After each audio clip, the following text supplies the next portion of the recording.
One badge. Two badge. Penny and dime.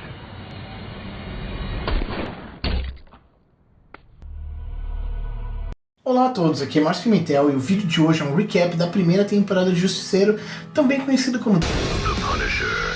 Mas se essa é a primeira vez que você me vê, considere deixar um like. Não custa nada pra você, mas significa muito pra mim e para o canal. Bora lá?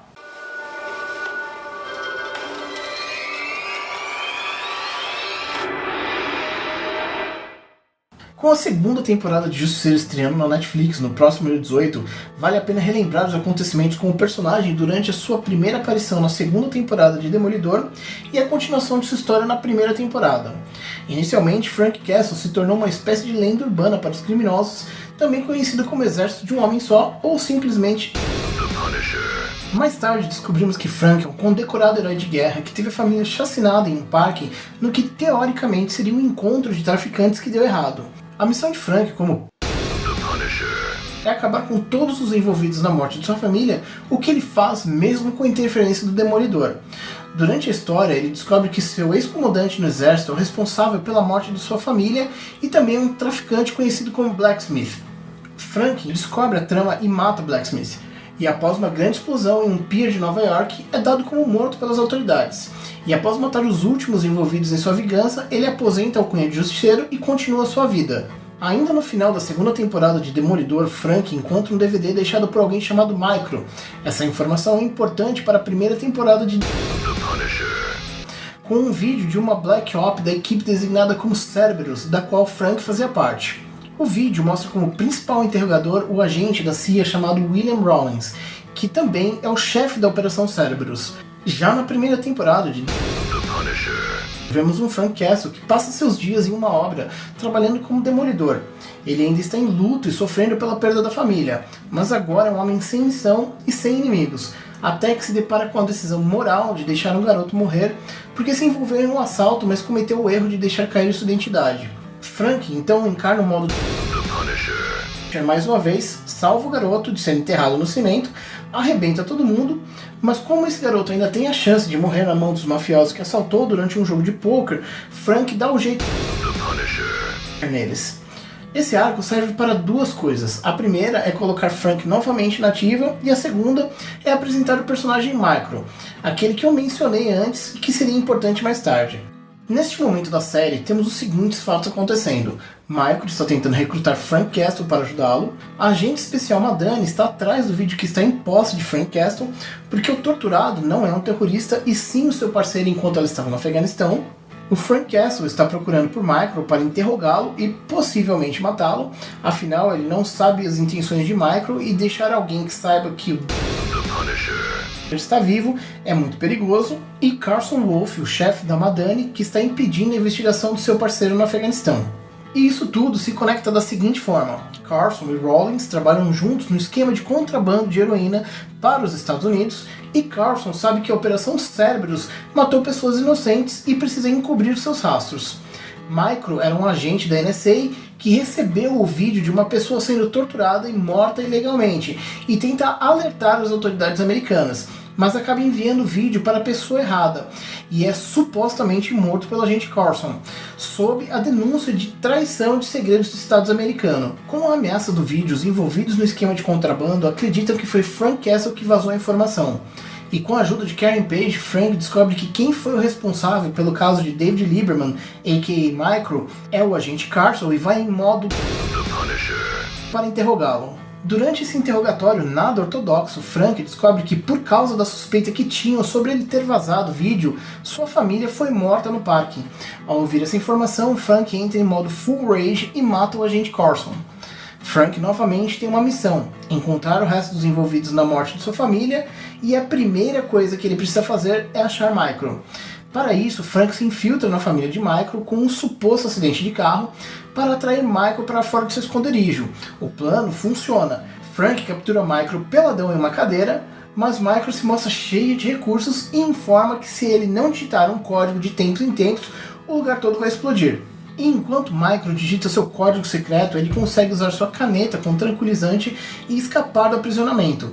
Quando Frank acorda, descobre que Micro não escapou e está tentando convencê-lo de que precisam trabalhar juntos porque têm inimigos em comum.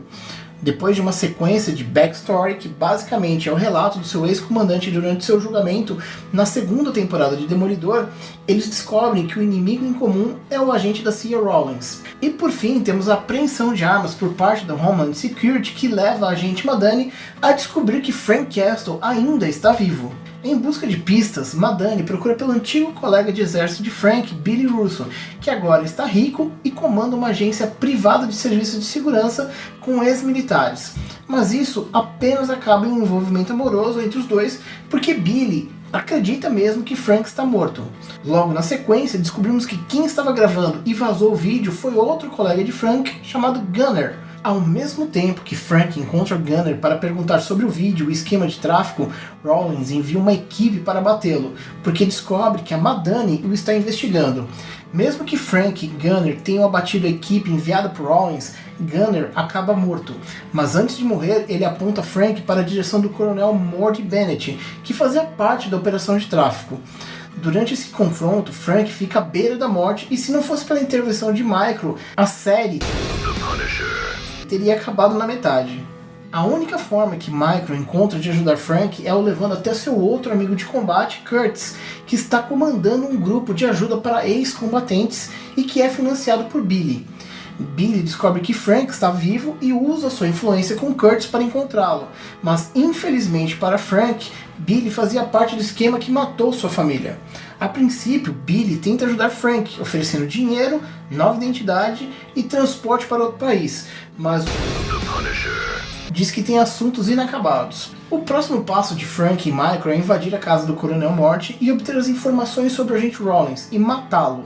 Mas quando acreditamos que isso vai realmente acontecer, um vidro à prova de balas impede o plano de Frank.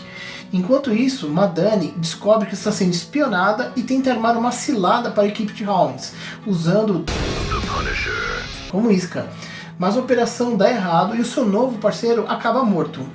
Durante um acontecimento não relacionado com Frank, que são ataques terroristas de um veterano com sérios problemas de PTSD, Madani e Frank descobrem que Billy Russo está envolvido até o pescoço no caso de tráfico e da morte da família de Frank. Neste ponto da história, Frank decide cooperar com o agente Madani para derrubar o agente Rawlins e toda a sua operação, mas não antes do agente Rawlins tentar abater Frank e Micro em seu esconderijo.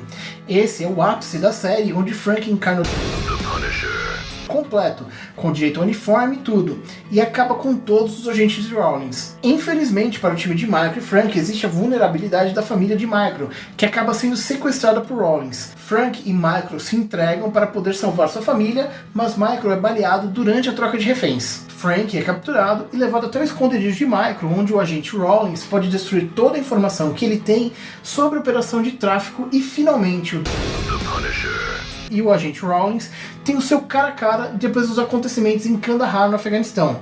Depois de uma sequência de tortura, descobrimos que tudo o que está acontecendo foi graças a uma ação em conjunto entre Frank, agente Madani e Micro, que forjou sua morte novamente para conseguir evidências contra o agente Rawlins.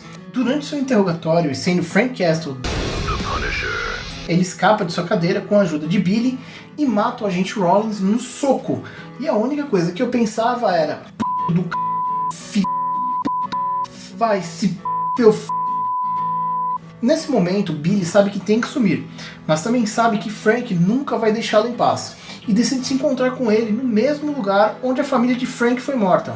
A luta se resume a um duelo de facas que o acaba vencendo, e não satisfeito em vencer, Frank desfigura o rosto de Billy Russo, dando assim origem para um dos vilões das histórias de chamado Jigsaw ou Retalho no Brasil. Mas essa história vai ficar para um próximo vídeo, que é a revisão da segunda temporada de E com isso, chegamos ao final de mais um vídeo.